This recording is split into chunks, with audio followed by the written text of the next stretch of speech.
Browns interviewed Dan Pitcher, offense coordinator for Bengals, doesn't call plays, as well as Aiden Dirty today.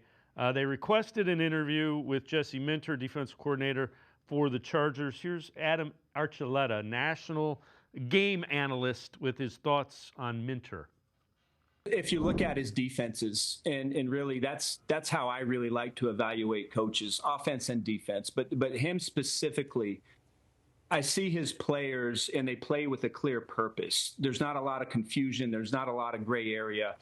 And Jesse Minter is not considered a genius. And I'm not saying that he's not, but I always cringe and I always run when these coaches get labeled some sort of genius. It is clear to me that he knows how to communicate, how to put his defense together, and put his players in a position to go out there and succeed and play fast. I also look at how a coach is trained, and the fact that he has been trained.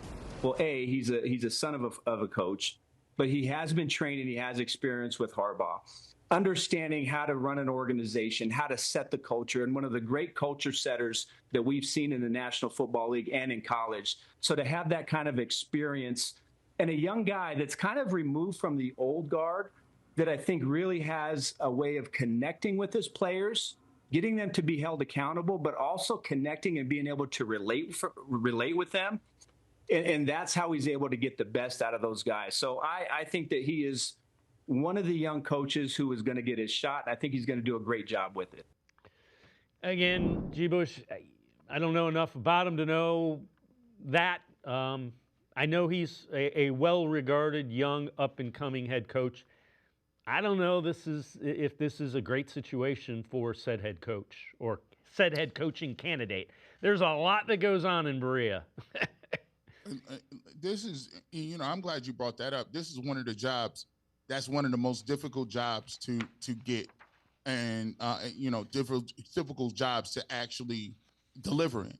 I mean, this job is not easy. I mean, you're dealing with, it's Cleveland, a team that has not had a winner for years and years and years and years. The quarterback position is still up in the air. You got to overhaul the offense. You're looking at a general manager who was on the clock, who, you just got rid of your head coach, and an owner who said in a press conference that you should have won more games this year. So if you feel like you should have won more games this year, what do you think he's going to say is the mandate moving forward next year? So this job to me does not scream a position where the Cleveland Browns, Andrew Berry, or Jimmy and Dee Haslam could afford to come out here and take a flyer on somebody. It's just not. This is not one of those, hey, let's get an upstart. We just did that with Kevin Stefanski, and for the most part, it was successful. We had a couple of years, but you moved on from Kevin Stefanski.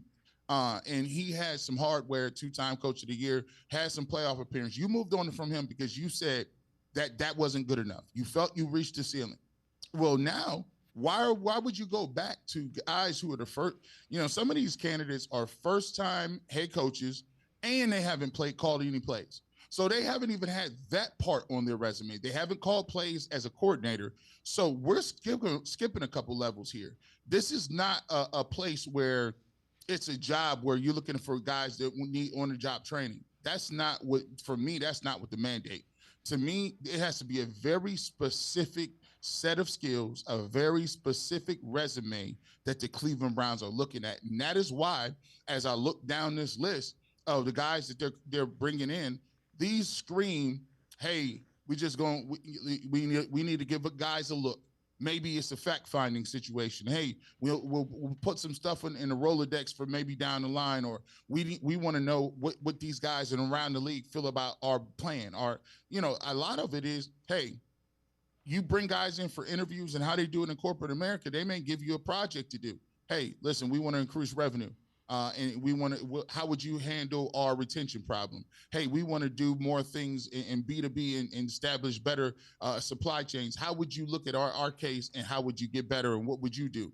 And so guys come in and give you a case study, and they critique what you got going on and your plan and your process. And then you may take a couple of things from those individuals. You may take a couple of things here or there and say, hey, that was a very interesting comment he said. Well, maybe we should evaluate that. But in terms of them actually being considered for the actual job, I just think that the Browns are on a different timetable. And I think that type of candidate is better suited somewhere else where the general manager doesn't need to win a certain amount of games to keep his job secure.